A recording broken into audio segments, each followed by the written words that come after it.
See them boys like them apples though.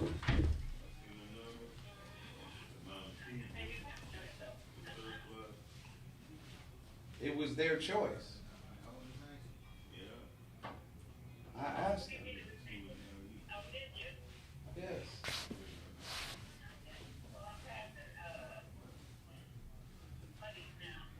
All right. All right.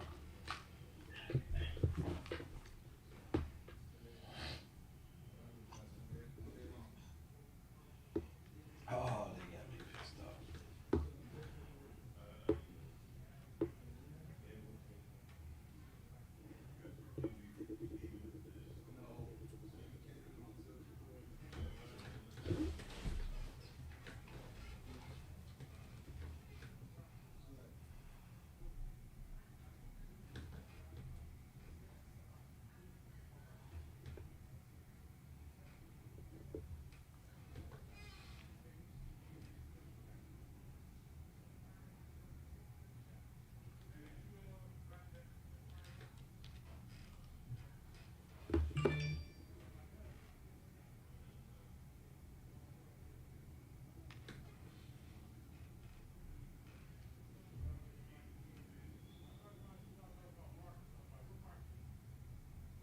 Calvin T.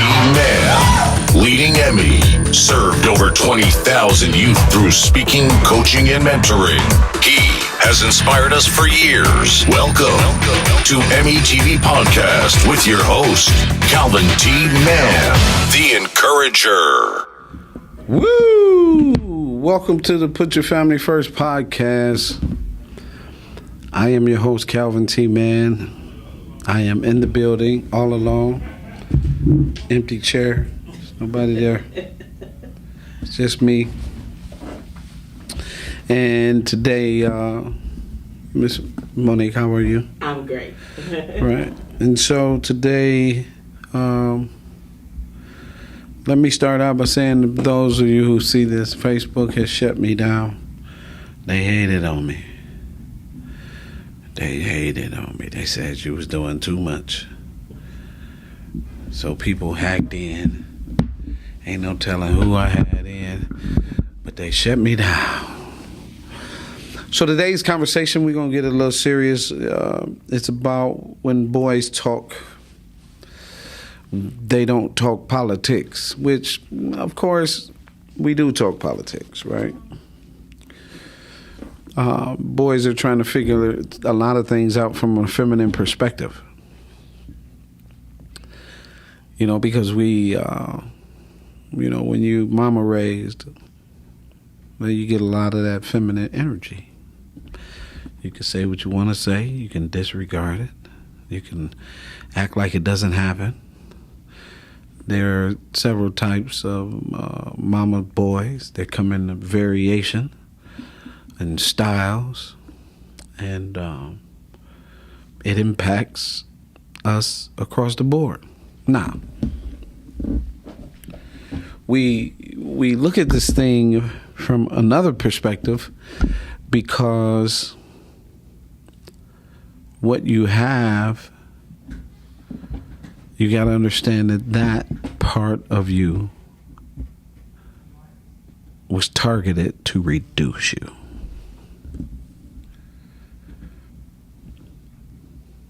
And you know, we big in the systems, because there are a lot of systems around this here parts of the United States, right? First, I'd like to start with the educational system for boys. When we're having the conversation about boys and education, we seem to take on this approach that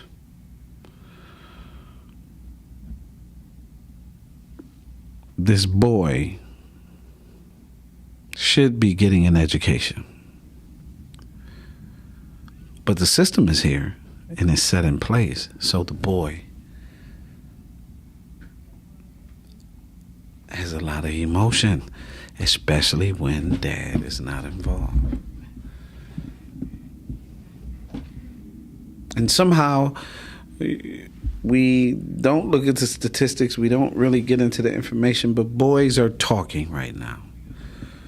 All across this country, little boys are saying, help me. It is amazing that all across the vast, beautiful, the plains and the mountains and the valleys, the boys are saying, help me. I just shared with a bunch of friends. When the brain is on sugar, our children have ADHD. So high levels of sugar in your blood, high levels of sugar in your system translates into high level bloods into your seed, translate into high levels of sugar in your womb, translate to what is impacting our boys, and they're talking. And we are literally putting them on pills to deal with the sugar and believing across the board that we have ADHD. Now, there are some cases where you do have ADHD. But I remember back in the day, I was screaming from the bottom of my lungs.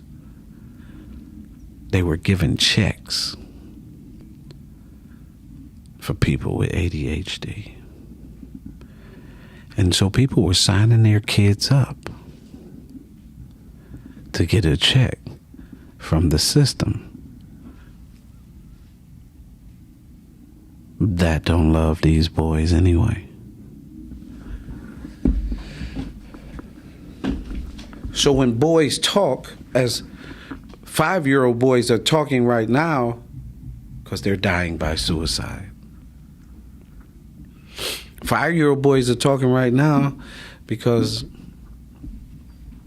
today, at least in the state of Michigan, I would be willing to bet at least 20 boys was kicked out of daycare today. Now, I don't know how to doubt it, but I'm going to say at least 20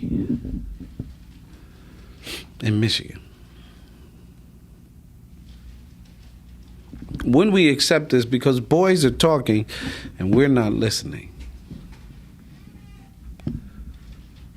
but we're handing our boys instruments that is very destructive to our boys. And believe me when I say this, some people believe that they can raise that boy better than his daddy.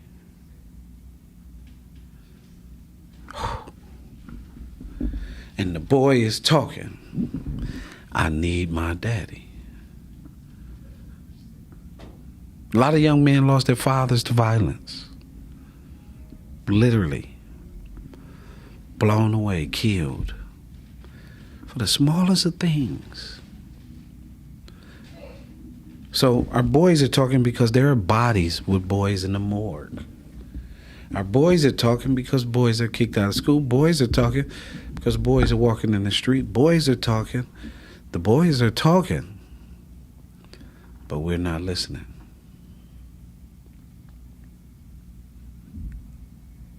Everybody out there is against that little black boy. I don't understand it. But maybe if we take a deeper dive, we'll come to an understanding. White America has been conditioned, just like black America is conditioned, just like Hispanic culture. Jews, all these cultures are conditioned against that black boy. We literally have policies in this country that's conditioned against that black boy. We have black men who kill black boys. We have black boys who shoot and kill other black boys. And yet, we justify the means. We follow the prescription. On one hand, Monique, we say how great we are as a culture. We're the most beautiful people in the world. We're so unforgiving, and we say all those things. But the black boy, we can't hear him. We mute him. We don't have an investment in him. And so he grows up, right? Because the statistics show what happens to young black boys when they don't have their fathers. Usually violence, caskets, guns, tattoos. You got boys 12 years old, their parents gave them permission to get a tattoo. I say, so what? Because he wanted a tattoo. And so he was able to make an adult decision, and we let that go by, and we don't understand that. Teaching kids how to make quality decisions is not giving them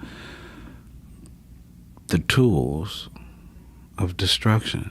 Why would you marginalize a black boy? Why would you handicap a black boy? Why would you do this to that black boy?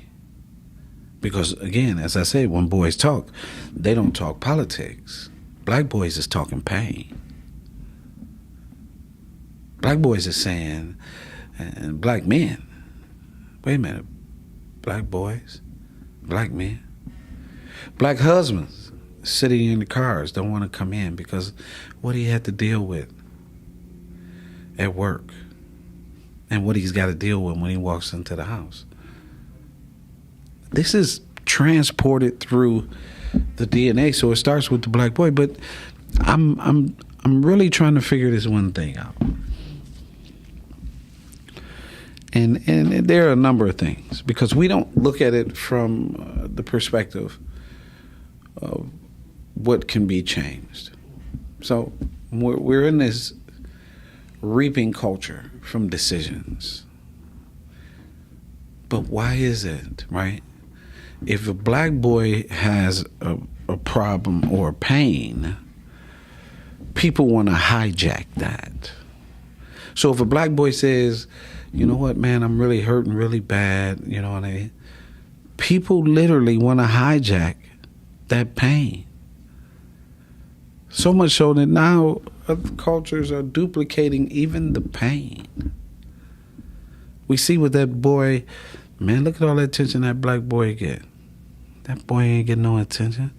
He's being demoted, pushed down, stepped on, over nurtured. He's being given, right? Because as a black boy, and what I mean by politics, and what I mean by pain, and what I mean by just the steps, we all carry this.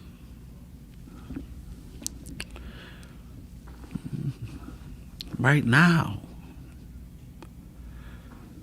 I carry this. You know, I really feel this. When I roll out of the bed, it's, you know, I'm feeling this. Because I was that little black boy. And some of those things didn't get healed. We park them, put them to the side. But for today, a little black boy, what if he wanted to dance? You know, I just want to learn how to pop lock, whatever. He might not be good at the sports.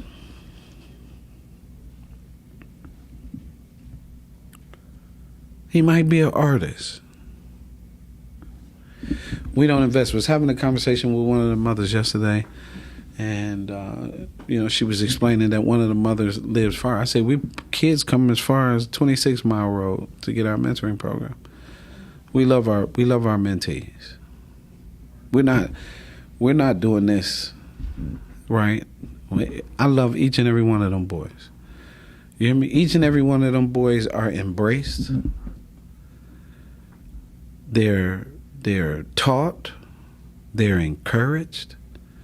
So them black boys, I love them. Even when I see that they have issues, we do something about it. So she was explaining that, she kind of lives far. And I said, well, we've been pulling kids from as far as Ann Arbor. I said, that's an investment in her son. She said, but with the gas, Cal, the gas. I said, that's an investment in her son. You invest the gas for you to go where you need to go for your son. You do it for your daughter. We leave our boys at home, 7, 8, 9, 10 with a video game. I went to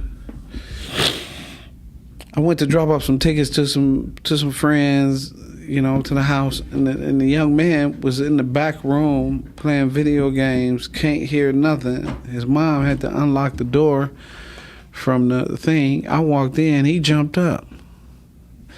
I said, you should never be in this house like this. Do you know where you live?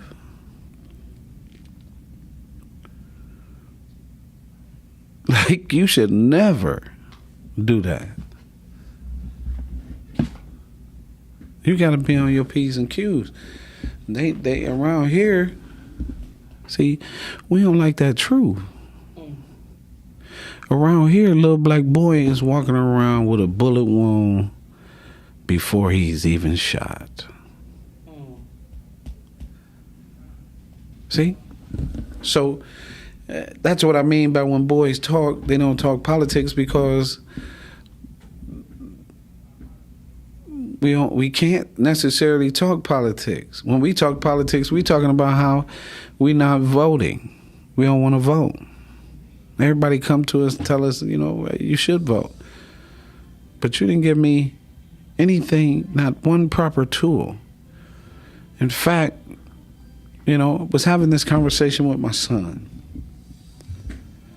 and understanding that I wasn't in the house. This is with my oldest boy.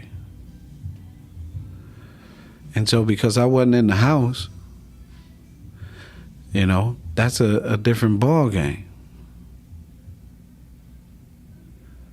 Because I wasn't in the house.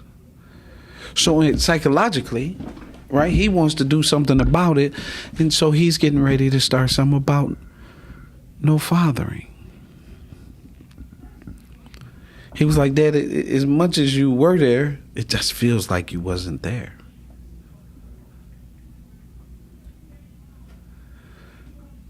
I say, son, go for it. It's a whole demographic of people who were properly or improperly co-parented who needs this message. It's a whole lane.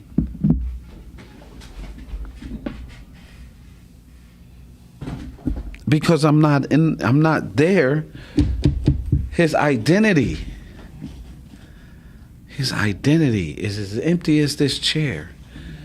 You see? Because I'm not there. So his identity is in trouble. And we say silly shit like, he gonna be okay. I ain't got time to be worried about this, he gonna be all right. I turned out all right. A lot of guys say I turned out all right and lead a kid with the mother. Knowing, doesn't know how to participate. So what is the black boy saying? He not talking politics. That black boy talking pain. He walking into school with a whole lot of baggage. See, he's not walking into school confident, real confident, the whole nine, right? He can't even be smart. You in a school and in our environment, and we talk about this silly shit. But he's in an environment where if he's smart, He got to play himself down. I'll never forget we was over at Cody, money. This is a true story. We at Cody. My man Jared Davis give me all the boys. I got 250 boys. Me and my man, we getting them once a month. We pouring into them. We bringing in other people. So I'm having a conversation with the guys about leadership and making sure they make proper decisions. Here come jobs or whatever. And the one young man approaches me. He says, I have to crack jokes. He said, my whole class don't know I'm the class president, but I crack jokes just so they don't know I'm the smartest person in my class. Because somehow we think that's cool. So imagine his pain from not being able to be validated or appreciated as a young boy who's smart and getting the education, because the lower half, or the whatever you want to call them, those who can't compete and do the work that he is doing, makes fun of him to their failure. So when black boys talk, they're not talking politics, they're talking pain. If you can talk to them. In our mentoring program, we've got this little ball, right? Heather done bought this little ball. It's for the mental health piece. So after our sessions, of breathing sessions and taking them down and bringing them to a place where they can think and function, and taking that off of them, and then putting some exercise on the body and getting them to feel better and all of that, we sit them down and they have to go through this breathing circle. Why? Because they were walking in the door with doubt. They're walking in the door with being ridiculed by their own peers. You stink. Your breath stink. And the jokes is okay, right? If you know how to joke back. Other than that, what good is the joke, right? So you making fun of me because even you not right. So the boy doesn't talk, the black boy doesn't talk politics, he talks pain. He is severely doused in doubt, hate, disbelief, poor character, unappreciation, spoiled, not taught, no life skills, told to shut up, sit down, keep still, stop running around my house, take your ass outside. You little N-word, you dumb mother. You ain't no man. Like, this is what he's wearing before he even has a chance to discover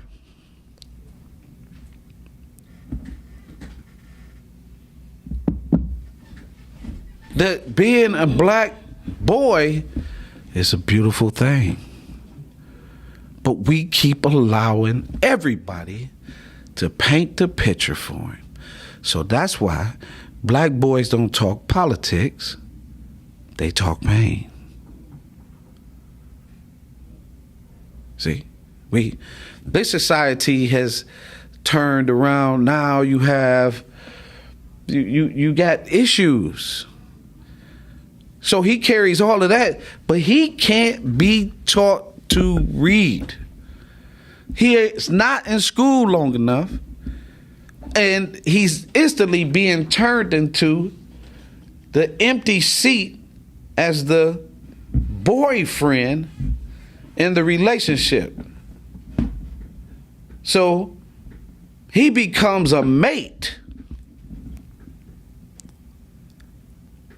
And we go to school for him, and they just passing him along. And if he say that the teacher don't like me, we go to school to fight for that, but we don't go to school to fight to make sure The damn boy can read. So when black boys talk, they don't talk politics. We talk pain.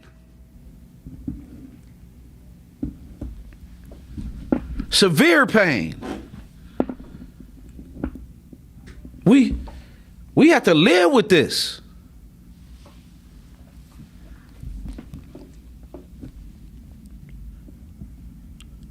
So if I can offer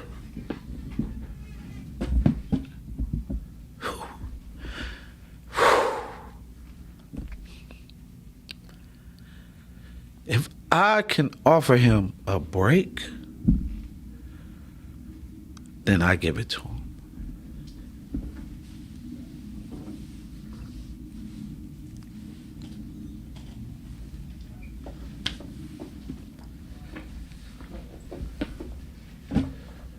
We expect a miracle. Even when they become professional athletes or a doctor, lawyer, engineer, the president, that black boy goes with him. And if he sits still long enough, it's pain.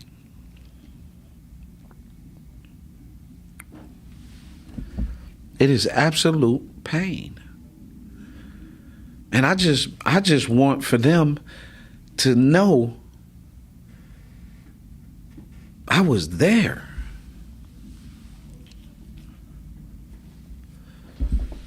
I was there. I didn't want anybody that know me again from my childhood on. I give, but I'm coming to change this shit, Monique. My boys. I got that. I don't ask for right the money or like I do this because I was there, and you can't even imagine. Can you imagine? I had a huge family, brothers or whatever. Mm-hmm. You got some Kleenex over there? Oh, yeah, sure do. Let me see. I can't even. Thank you. My sinus has been bothering me. I can't even imagine today. You in the house, you can't even get a decent meal. You in a household with a house, like these boys are growing up in the worst and around the world. The parenting model for black boys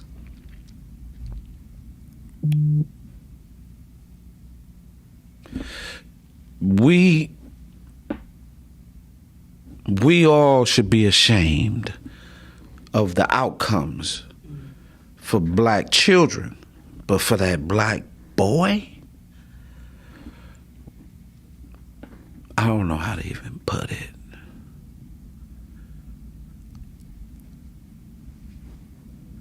I'm talking about I've seen them where they don't have lotion on their ankles. We let them get up and there's no presentation to them. Seen him where he's hungry, hadn't brushed his teeth, seen him where they were in successful environments and the same thing was happening.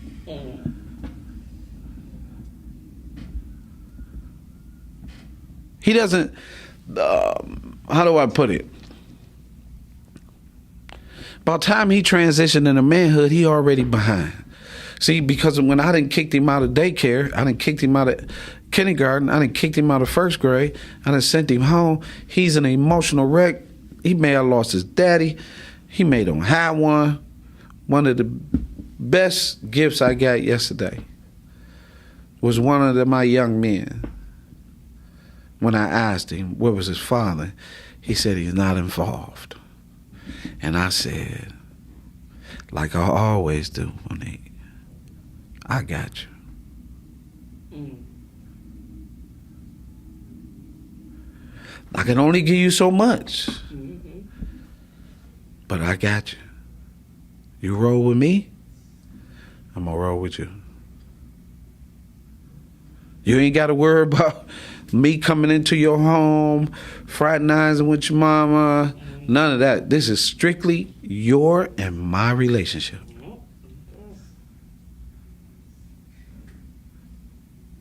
Now, my kids can't understand that because they haven't walked into their giving gifts yet.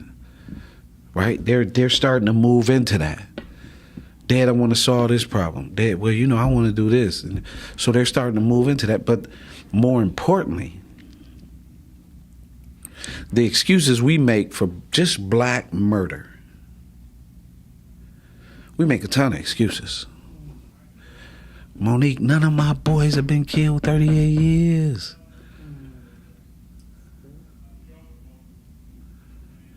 Come on. We don't have to lose them. We do not have to lose them at all. We can get the gifts out. We can get the gifts that they got for their time to spend on this earth. We missed the whole.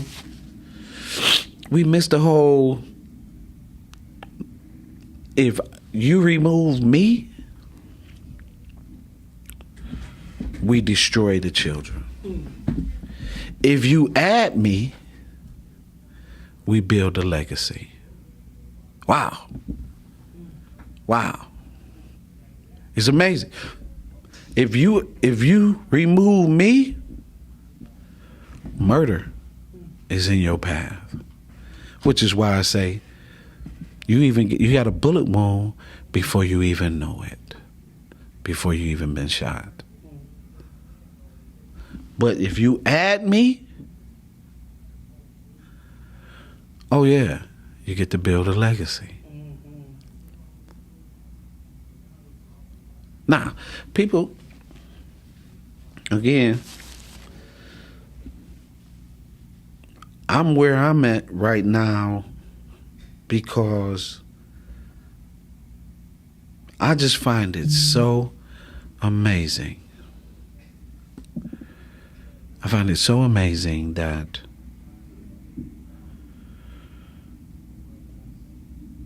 we throw away kids and don't even realize we're throwing them away because just in the words that we speak.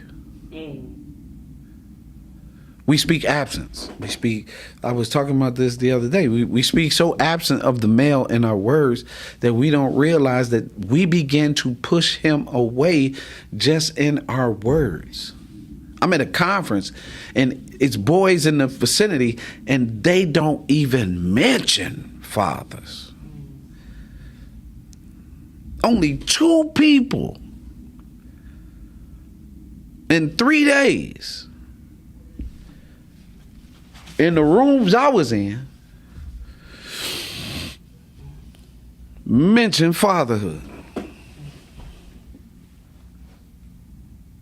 In fact, the men talked through their experience about the mother, and they talked in terms of women, and the richest black man in America talked about father. The inclusiveness in his words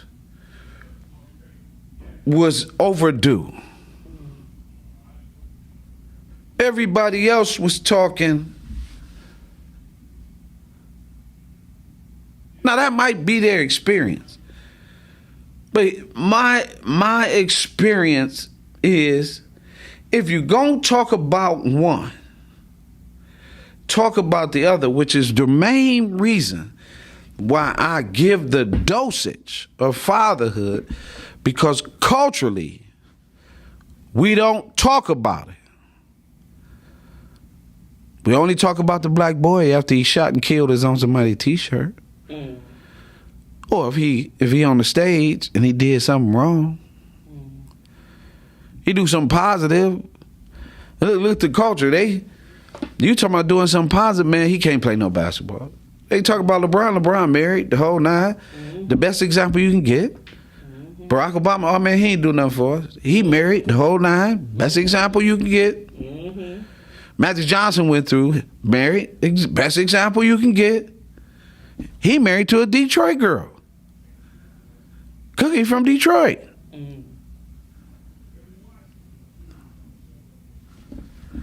Yeah, when you in a marriage, you got to endure. I had to learn that. Also had to learn that my word had to be my word. But in this process, oh yeah, we'll dog them. But over here, somebody that ain't, we'll praise the individual. Right? Because it resonates. It's an individual. You know what I got to do? You know, when I get there, you know, I'm going to be, the individual. But what is the black boy? Monique, that black boy, he don't talk no pain, no politics. He talking that pain. What's on your mind? Man, I remember my baby last year. I called that boy daddy every week that was in my program. Some of these daddies is, I don't even know how to even say it. I feel bad knowing that some of these daddies and some of these mamas,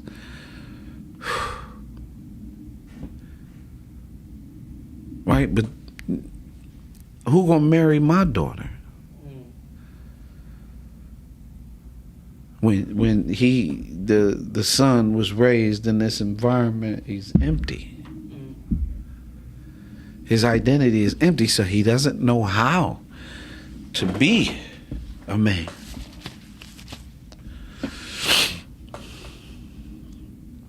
When you come to a mentoring program, and listen, even if they come to a mentoring program, some of these mamas and these daddies, we got work. It's not easy. It's not easy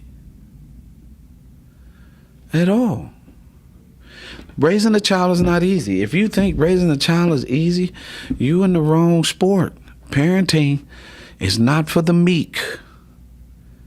You have to raise an adult from the word go. They have to be taught, raised, praised, encouraged, taught, hugged, guided, taught, be there, assisted, taught, brought through, smacked on the hand, disciplined, taught, read, math, financial responsibility, taught, guided, trusted to be accountable. Never forget when my son went off to prep school, right? His mama was going crazy. You sure? That boy is good. He'll be fine. Well, believe me, he gonna be straight.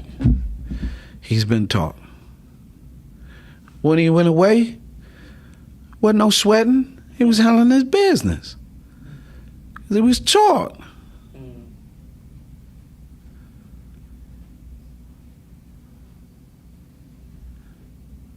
Because he knew. He learned all those lessons. Keep your hands to yourself. Don't steal. Learn how to defend. You know how to defend yourself. Right? This is what it's taught.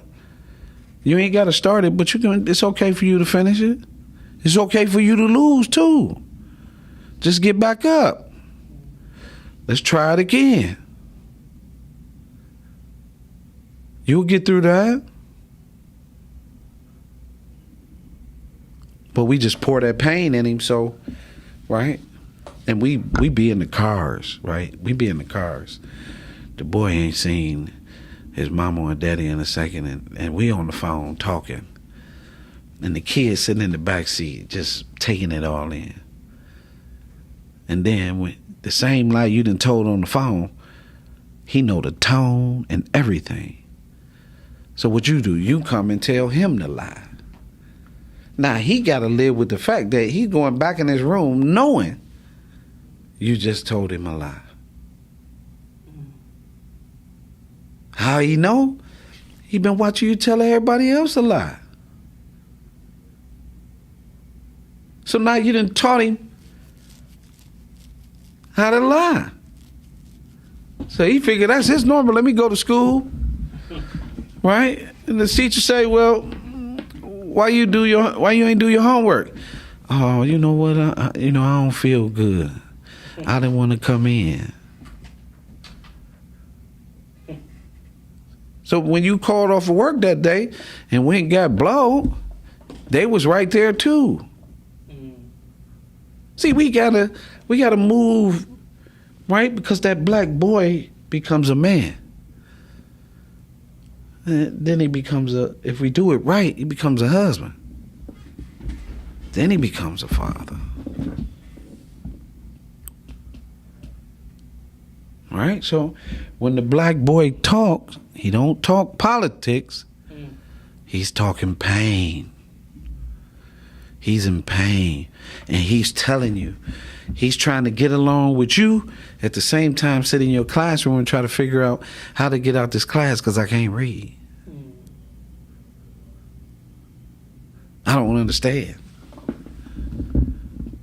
Then there's some black boys out there, brilliant. Brilliant.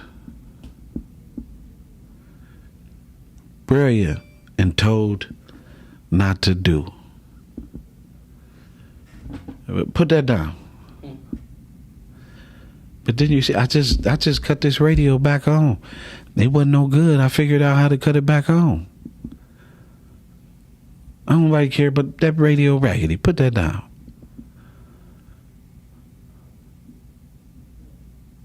Gift. Didn't recognize it.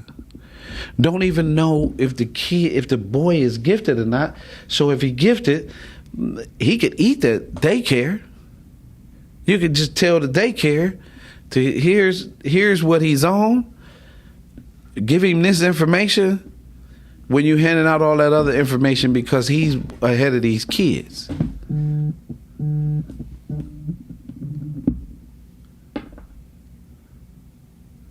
He's ahead of these kids. So let's make sure he gets. And at Ferndale, it was the open classroom. Kids that were brilliant went in the open classroom. They just kept teaching them and teaching them and teaching them stuff and teaching them stuff and teaching them stuff. All my little cousins, they went through open classroom.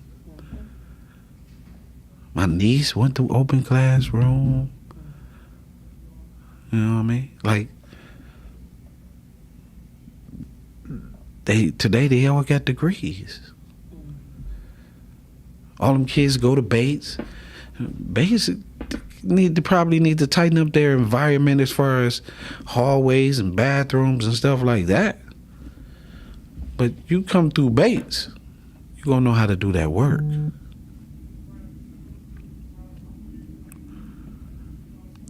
So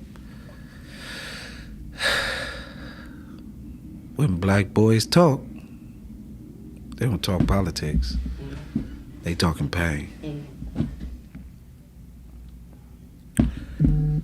So here's a couple of pieces of information for those of you out there that's watching. You can take it with you.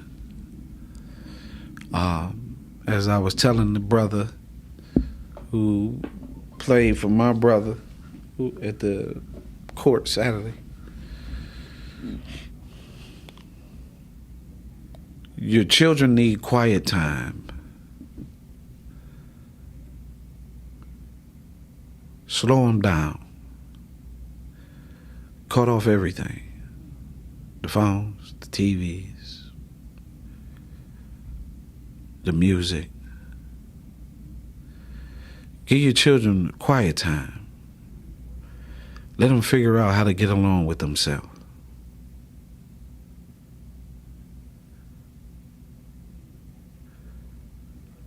In that quiet time,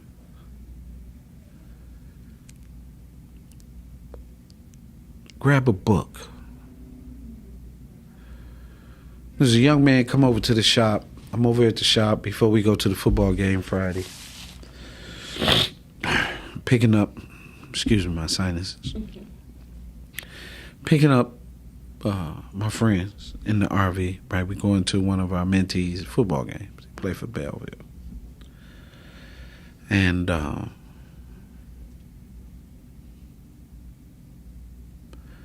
walk in, there's a young man we ain't seen in years. This young man is now 25. Right? Nah. We talking 16 when he started coming around. Now he's 25.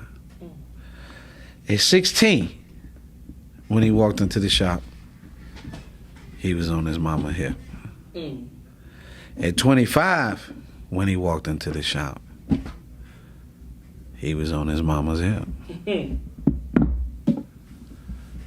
So when I walk in, Tone, he looked right at me. Look at your man, Cal. So I take him outside, show him the RV. Remember I told you we was going to do these types of things? He said, yeah. We go back in, we talking or whatever. I said, what's going on? Oh, man, I done had it rough. My life. I said, man, you still pushing that game? He said, Cal. I said, the tone said, Cal. I said, you still pushing that game, huh? When you were 16, you was talking about all these things negatively. You 25 when I asked you what you on, you telling me all these things negatively. Then we gonna introduce you to something and you're gonna get excited, right? I said, but I gotta know, because I this is a general question I need to ask you, right? Because you say you wanted to be what you say you want to be, right? So, he said, man, I don't know. Right? Now his mama getting her hair done. So I asked, simple question. What was the last book you read? And you would have thought I punched him. Because it froze him in place. And like he just stood there. He said, man, honestly, I ain't read a book, man, probably since high school. I said, well, I'm going to give you a book. Here's where you can go get it. Get your phone out, right? So you read this book, right? So this is the beginning of our relationship. Because we did this before, right? You remember we did this before. Right? So I want you to go read this book, Humanity Archive. Look it up. So he looks it up. He gets the book. I'm going to get that book. Right? Mama come out to leave. In his pocket is her phone and his phone.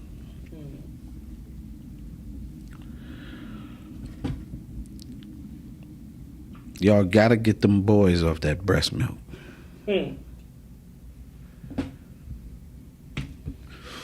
It's going to be tough for them in relationships because a woman has a certain way and she need a man. So right now, that's why these girls out here got 3, 4, 5 men. They trying to make one. It's a dangerous position to put the culture in. Our culture cannot sustain. We can't make it with this model. Our culture cannot make it. We have not grown since the 50s. We're still at 12% of this nation. To save the culture, we're going to have to get back to family and loving and appreciating one another versus attacking, stealing, and taking.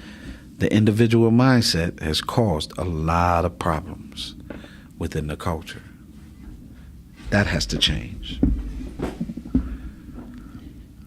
The second piece, hug your sons. Hug them with good words, good tools, good information, and an actual physical hug. Hug your sons. Tell your children when they're getting out of the car, have a nice day, but tell your son twice, you hear me? I want you to have a great day. Because your son is going to face 2 times the doubt because of the conditioning of this country. Everybody is against that black boy. And that black boy, we don't talk politics. We talk pain. So,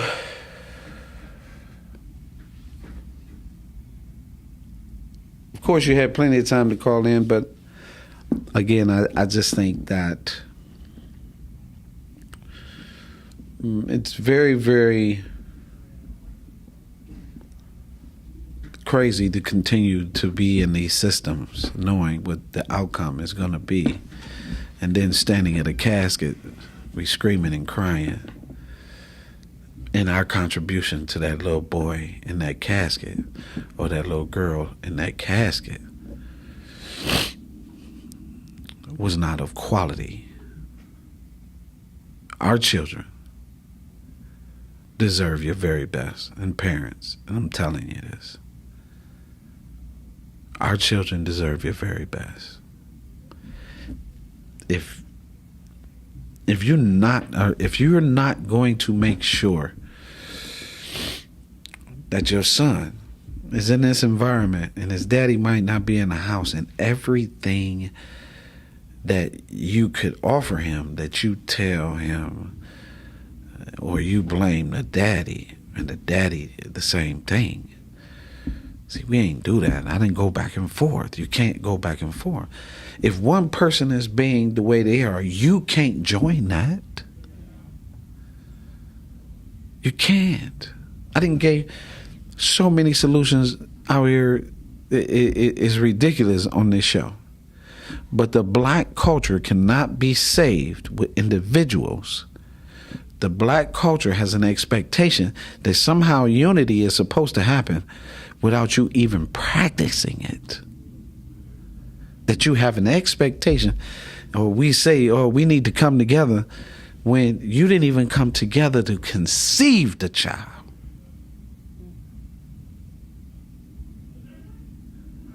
So you cannot expect unity in the community from a collection of individuals.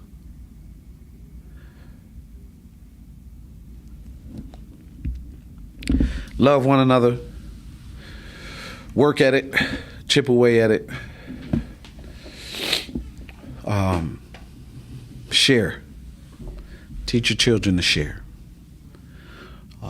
Teach your boys to cook, clean.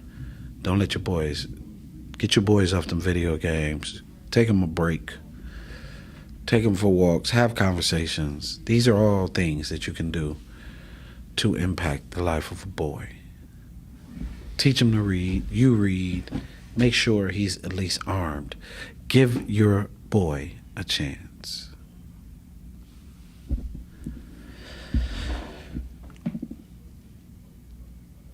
You can reach me at calvintman.com. You can go over to Emmy Apparel. We just dropped a new Lions piece. We're going to get ahead of this. Believe me. I know I'm winning. And I'm coming for these boys. So, remember, put your family first at all costs. And teach your children the values of success. Just because you are going through it, don't mean they have to go through it. My name is Calvin T. Mann. God bless you and encourage me. I'm young. Peace.